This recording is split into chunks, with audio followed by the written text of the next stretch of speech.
kwentong ito ay hango sa kwento ni Auntie Alice.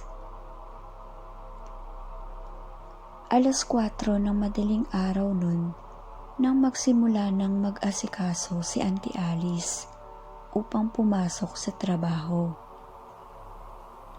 Pahirapan ang sakayan sa kanilang lugar dahil sa liblib pa ang lugar nila at kailangan mo pang maglakad ng malayo at gumising ng maaga para makasakay. Sa paglabas sa kanilang bahay ay agad bubungad ang madilim at naglalakihang mga puno ng kawayan. Nang matapos siyang makapag-asikaso, ay agad rin siyang umalis ng bahay. Ngunit, nang siya'y naglalakad na, ay napaisip ito na tila may nakalimutan siyang gamit sa bahay. Pagkahinto niya, ay naalala niyang bigla ang susi ng kanyang drawer sa trabaho. Kaya naman, agad siyang bumalik sa kanilang bahay. At nang marating na niya ang tapat ng kanilang bahay, ay tinawag niya ang kanyang asawa, ngunit hindi siya narinig nito. Kung kaya, naisipan niyang siya na lamang ang magbukas ng pintuan ng kanilang gate. Habang dinudukot niya ang lock, ay nakarinig siya ng tila humahagik-hik na boses ng babae. At nakaramdam raw siya ng matinding panginginig. Paglingon niya, ay nakita niya ang isang matandang babae na nakasabog pa ang mga buhok nito na may namumulang mga mata at nakasuot ng mahabang itim na damit. Sa takot ni Auntie Alice, ay nagsisisigaw siya ng malakas. Dahilan upang mapatakbong palabas ang kaniyang asawa. Pagbukas ng pintuan, ay agad siyang pumasok sa loob at ikinuwento sa asawa niya ang nangyari, na agad naman itong pinaniwalaan dahil sa dami na ring kwento ang naririnig dito galing sa mga taong nagdadaan sa lugar na ito. Kaya mula noon ay inihahatid na siya ng kaniyang asawa papunta sa sakayan dahil sa takot na makita niyang muli ito.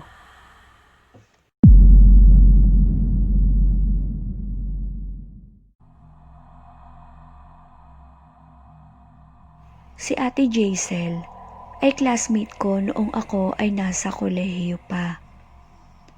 Minsan ay mayroon kaming proyektong ginawa na napagdesisyonan naming doon na lamang gawin sa aming bahay ang proyekto na yon. Dahil hindi ako pinayagan na makitulog sa ibang bahay ng aking tiyahin na siyang nag-alaga sa akin noon. Normal naman ang naging maghapon namin sa bahay. Masaya subalit hindi agad namin natapos ang proyekto namin. Dahil nahirapan kami at dahil na rin sa kakulangan sa gamit. 2 lamang kami noon sa bahay dahil ang mga pinsan ko ay lumabas upang mag-computer. Inabot na ng gabi sa amin si Ate Jaisel noon. Kaya naman, nag-offer na ako sa kanya na dito na lamang matulog sa amin. Dahil sa gabi na at delikado na sa daan. Pumayag naman siya at ang kaniyang magulang nang ito ay tawagan niya. 2 a.m. na madaling araw. Nang gisingin ako ni Ate Jaisel upang samahan siya na mag-CR. Be, Samahan mo naman ako sa CR. Natatakot kasi ako, ang dilim eh. Sumagot ako sa kanya. Ikaw na lang, Ate Jaisel. Andyan lang yung switch ng ilaw sa sala. Sa may gilid, kapain mo na lang. Naantok pa ako eh. Marahil ay nainis ito dahil bigla na lamang siyang tumayo at naaninagan ko siyang kinakapa ang switch ng ilaw. Ngunit hindi niya ito mabuksan kaya dumiretso na lamang siya kahit madilim. Ilang minuto ang lumipas nang ako ay antukin at makatulog ulit. Maya-maya ay narinig ko ang boses ni Ate Jaisel na humihingal pa sa takot habang niyuyugyug ako nito. Tinanong ko siya kung anong nangyari at bakit siya nagkaganon. Ang sagot niya lamang ay may nakita daw siya sa may sala. Hindi ko siya pinansin at natulog na lang muli. Inisip ko na marahil ay pinagtitripan lamang ako nito dahil hindi ko siya sinamahan mag-CR. Tahimik na nun ang paligid. Marahil ay tulog na siya. Kaya nagdire-diretso na rin ako sa aking pagtulog. Pagising ko ay naghanda ako ng almusal at pagkaluto ay ginising ko na rin si Ate Jaisel upang kumain. Habang nag-aalmusal kami sa sala, ay naisipan ko siyang tanungin kung ano pa ang nakita niya kagabi at natataranta siya. Sabi niya, Hindi ko makita ang switch ng ilaw, kaya dumiretso na ako. Bago ako nakarating sa CR, may nakita ako sa likod ng nakasaradong pintuan. Isang babae na nakasuot ng lumang damit at may buhok na ang haba ay nasa balikat nito. Nakatayo lamang, hindi ko siya pinansin dahil inisip ko na baka namalikmata lang ako. Dumiretso ako sa CR. Habang umiihi ako, inisip ko yung nakita ko kung namalikmata lang ba ako o hindi. Pero natatakot na ako ng mga time na yun. Paglabas ko ng CR, muli ko itong sinilip pero nagulat ako at naroon na siya at nakaupo na sa may sofa. Kaya nagmadali ako papuntang kwarto. Pero ewan ko ba parang hinihigop yung mata ko na tumingin sa likod habang binabaybay ko ang daan papuntang kwarto. Pagtingin ko, ay nakatayo na siya sa may gilid ng lamesa. Kaya kinalabog ko na yung pinto sa sobrang takot. Tapos, bago ko makapasok, napatingin ako ulit sa likod ko. Pagtingin ko, nasa pinto na siya ng kwarto ng mga pinsan mo. Kumaripas na ako ng takbo tapos ginigising kita kaso hindi mo naman ako pinapansin. Manhid mo, te. Hindi na nga ako nakatulog eh. Nagtago na lang ako sa kumot. pagtapos namin kumain ni Ate Jaisel, ay agad na siya nagpaalam na uuwi na. Dahil hindi na niya kaya ang labis na pagkatakot na kanyang naramdaman sa bahay namin.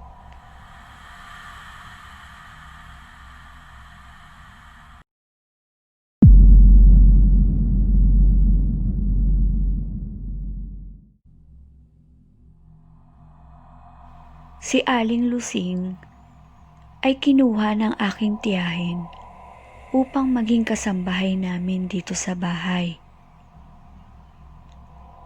Gaya ng kwento ni Ate Jaisel, ay mayroon din siyang kwentong kababalaghan na naranasan dito sa aming tahanan. Wala pang 1 linggo siyang nagtatrabaho dito sa amin. Sabado ng gabi noon, pagkatapos kumain ng hapunan, ay naghanda na siya ng kanyang hihigaan. Sa tingin ko ay naninibago pa siya dahil ayaw niyang sumama matulog sa amin sa kwarto at mas pinili niyang sa sala na lamang matulog. At ito na nga ang nangyari. Pasado 1:00 na noon ng gabi, nang maalimpungatan kami sa narinig naming malakas na sigaw. Sigaw ng isang babaeng takot na takot. Agad kami bumangon at pinuntahan si Aling Lusing. Nakita ko siyang nakatingin sa salamin at nanlilisik ang mata at takot na takot. Tinanong ko siya kung bakit, ngunit hindi ito makapagsalita. Kung kaya, kumuha ako ng tubig at ibinigay ito sa kanya. Mga ilang minuto pa pagpasok sa kwarto, ay nakapag-relax na si Aling Lusing at agad ikinwento ang mga nangyari. Sabi niya, Kanina, tahimik na ang lahat. Kaya naman, pinatay ko na yung ilaw. At nung matutulog na ako, ay nakaramdam ako ng panlalamig at naiihi na rin ako. Pag-ihi ko, ay dumiretso agad ako sa higaan. Pagpikit na mata ko, kahit antok na, ay hindi pa rin ako makatulog. Pakiramdam ko kasi may nakatingin sa akin. Hindi talaga ako mapakali, kaya ginawa ko, tumalikod ako. Tapos napatingin ako sa salamin. May nakita akong nakatayong babae na may suot na lumang damit at may maikling buhok. Noong una akala ko na malikmata lang ako pero unti-unting lumilinaw yung imahe niya habang nakatitig ako dito. Kahit madilim, nakita ko yung mukha niya. Nakatingin siya sa akin at dahan-dahan ngumiti. Kaya naman, nagsisigaw na ako habang ang katawan ko ay naninigas sa takot. nasisiguro kong totoo ang kwento ni Aling Lusing. Dahil habang nagkikwento siya, ay nakita ko ang pangangatog ng kanyang katawan at pagtaas ng balahibo niya. Dagdag pa dito ang mga kwentong naririnig namin sa mga taong nakaranas ng kababalagan dito sa aming bahay.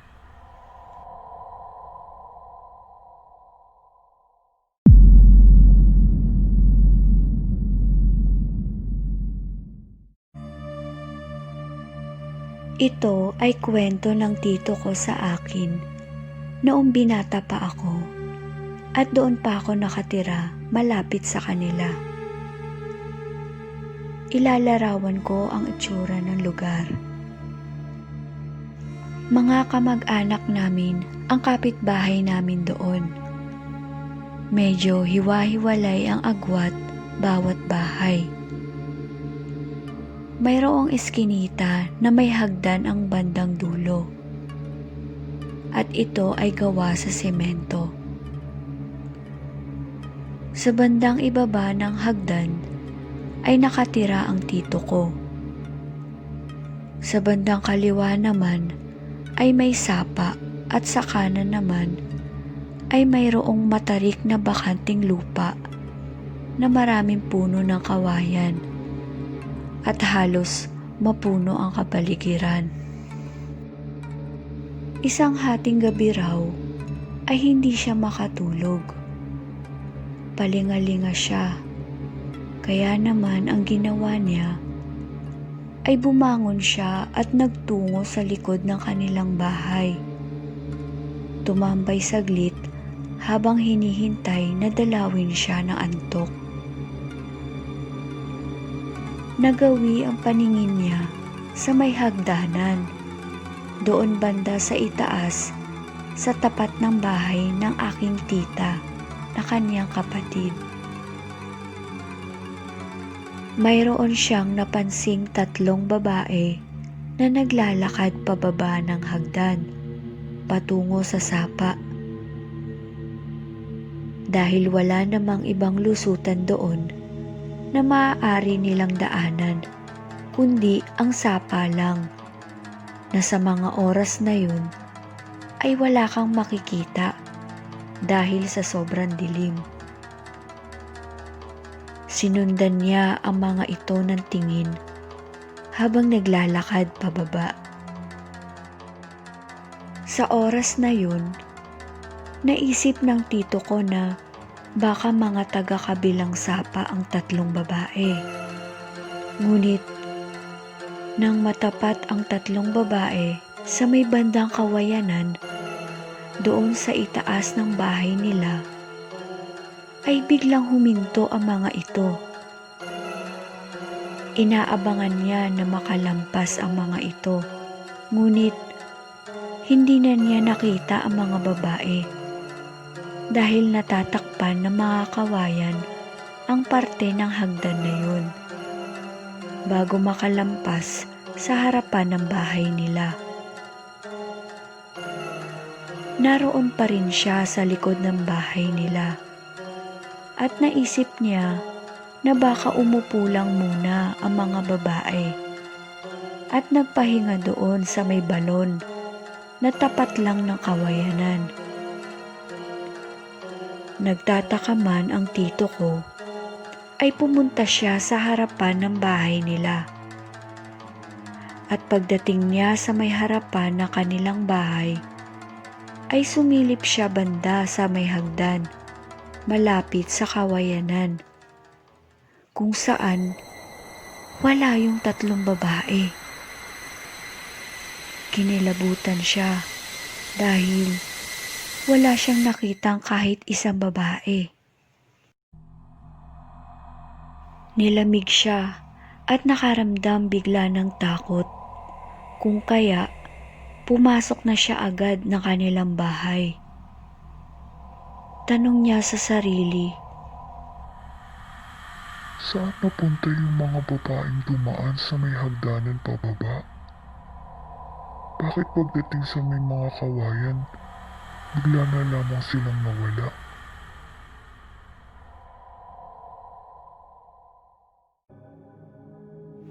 idagdag mo pa yung lugar sa baba na madilim at mapuno.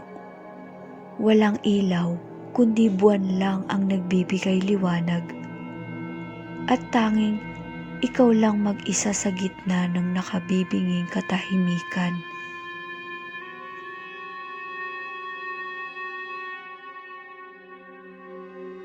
Ikaw, kung sa'yo nangyari yun, ano ang gagawin mo?